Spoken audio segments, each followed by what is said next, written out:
मैं नहीं जानता ये कहानी बताने की सही जगह क्या है, और सच कहूं तो मुझे अब फर्क भी नहीं पड़ता, क्योंकि जो कुछ उस न्यू ईयर की रात हुआ वो आज भी सोने से पहले मेरे पास आकर बैठ जाता है। लोग कहते हैं डर सिर्फ दिमाग की बात होती है, पर कुछ रातें कल्पना से बाहर निकल आती हैं, और वो रात 31 दिसंबर की थी। ये बात करीब 1 साल पुरानी है। मैं, आरव और मेरे 2 दोस्त कुणाल और मेघा, कॉलेज की थकान खत्म हो चुकी थी, एग्जाम निकल चुके थे। हम खुद को आज़ाद समझ रहे थे। न्यू ईयर कुछ अलग तरीके से मनाने का विचार आया। शहर से दूर, जंगल की सड़क के पास, कोई होटल नहीं, कोई भीड़ नहीं, सिर्फ एक टेंट और हम 3। हमें लगा हम अकेले हैं, पर जंगल कभी खाली नहीं होता। शाम ठीक चल रही थी। मोबाइल पर म्यूजिक, सस्ती रंगीन लाइटें, स्नैक पैकेट्स। मेघा तस्वीरें खींच रही थी, कुणाल बस हंस रहा था और मैं बस उन्हें देख रहा था। आधी रात आने में थोड़ा ही समय था। उस वक्त अगर किसी ने कहा होता कि हम में से कोई एक सुबह तक वहीं नहीं रहेगा, तो हम हंसते थे। पर जंगल सब सुन रहा था।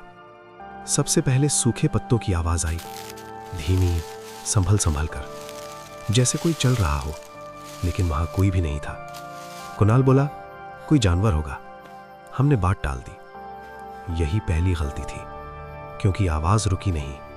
कुछ देर बाद एक नई आवाज आई, लेकिन चिड़िया जैसी नहीं, ना ही इंसेक्ट जैसी। एक तीखी, अजीब आवाज जो कानों में चुभ रही थी। मेरे रोंगटे खड़े हो गए। मैंने कहा, म्यूजिक बंद करो, लाइट भी। इस बार किसी ने सवाल नहीं किया। अंधेरे में वो आवाज और साफ हो गई। अब सिर्फ हम और जंगल। फिर वही आवाज, अब बास से। मेघा ने मेरा हाथ कस कर पकड़ लिया। ये डर अचानक नहीं आया, ये डर धीरे धीरे हड्डियों में उतर रहा था। और फिर किसी ने हमारी नकल की। अचानक किसी ने कहा, और मेरे आवाज में मेरी आवाज नहीं थी। आवाज थोड़ी भारी थी, थोड़ी टूटी हुई। कुणाल ने धीरे से पूछा, तू बोला? मैं कुछ नहीं बोला, क्योंकि उस पल मेरे मुंह से शब्द निकल ही नहीं पाए। हम अब अकेले नहीं थे। अब आवाज के साथ जमीन पर दबाव भी था। टेंट की दीवार हल्की सी अंदर धसी। उस पल समझ आ गया, जो भी बाहर है वो इंसान नहीं है, और अगर है तो अकेला नहीं। आधी रात बस आने ही वाली थी। फोन देखा, 12 बज चुके थे। ना कोई गिनती, ना कोई खुशी, सिर्फ एक लंबी सांस जो टेंट के बाहर सुनाई दी। ऐसी सांस जो ठंडी नहीं थी। और फिर कदम पीछे हटे। कुछ देर सब शांत रहा। हमने सोचा शायद हम ज्यादा सोच रहे थे। लाइट वापस जली, म्यूजिक हल्का चला। हंसी थोड़ी बनावटी थी, लेकिन डर वहीं बैठा रहा, क्योंकि जंगल दूसरी बार हमेशा जोर से आता है। वही अजीब आवाज, अब टेंट के बिल्कुल पास। अब वो टूट रही थी, जैसे कोई अपनी आवाज बदलने की कोशिश कर रहा हो। मेघा रोने लगी, कुणाल कांप रहा था, और मैं बस ये गिन रहा था, हम 3 हैं। फिर आवाज आई, कुणाल। ये नाम यूं ही नहीं लिए गए। ये वही नाम थे जो हम एक दूसरे को अकेले में बुलाते थे। कोई हमें जानता था या बहुत ध्यान से देख रहा था।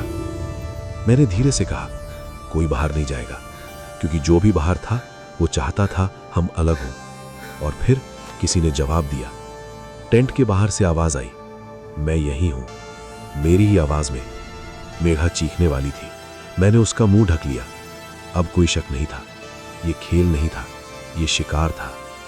घंटे बीतते गए। आवाज कभी पास, कभी दूर, कभी पीछे से, कभी पेड़ों के बीच से, जैसे कोई हमारा पेशेंस तोड़ रहा हो। हम सो नहीं सकते थे और बाहर भी नहीं जा सकते थे। और फिर कुणाल सो गया। कुणाल की सांसें गहरी हो गई, फिर मेघा की। मैं अकेला जाग रहा था, और वो ये जानता था। अब आवाज सिर्फ मेरी तरफ से आ रही थी, जैसे कह रही हो, तू ही परेशानी है। मैंने बाहर झांका, टॉर्च चलाई। सिर्फ परछाई दिखी, लंबा, बहुत लंबा। परछाई का कोई असली शरीर नहीं था, जैसे रोशनी ही झूठ बोल रही हो। फिर वो परछाई धीरे धीरे पीछे हट गई। भागी नहीं, पीछे हटी, जैसे वादा करके। सुबह के करीब 5:30 बजे पक्षियों की आवाजें, जंगल नॉर्मल लग रहा था। मैंने एक नोट लिखा, मैं घर जा रहा हूं, सब ठीक है, और चुपचाप निकल गया। पर कहानी यहीं खत्म नहीं हुई। सड़क की लाइटें कम थीं, अंधेरे जगह जगह थे। मैं हर कदम पर पीछे देख रहा था, क्योंकि मुझे लग रहा था कोई मेरे पीछे तो नहीं, मेरे साथ चल रहा है। घर पहुंचा तो देखा दरवाजा खुला था। अंदर गया, फोन वाइब्रेट हुआ। मेघा का मैसेज, आरव तुम कब निकले, तुम तो अभी टेंट में थे।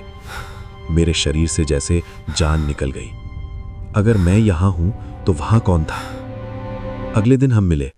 मेघा ने बताया, सुबह उसने मुझे देखा, टेंट के बाहर खड़ा, मेरी आवाज में बोला हैप्पी न्यू ईयर, और फिर जंगल की तरफ चला गया। उसने कहा उसकी आंखों में कोई चमक नहीं थी, जैसे वो मैं नहीं था। उस रात के बाद हम फिर कभी ऐसे नहीं मिले। न्यू ईयर अब घर के अंदर होता है, क्योंकि कुछ चीजें पार्टी नहीं करती, वो इंतजार करती हैं तुम्हारी आवाज का, तुम्हारे रूप का। और अगर कोई चीज तुम्हें तुम्हारी ही आवाज में बुलाए तो पलटना मत, क्योंकि जो पलटेगा वो वापस नहीं आएगा। Happy new year, Aarav.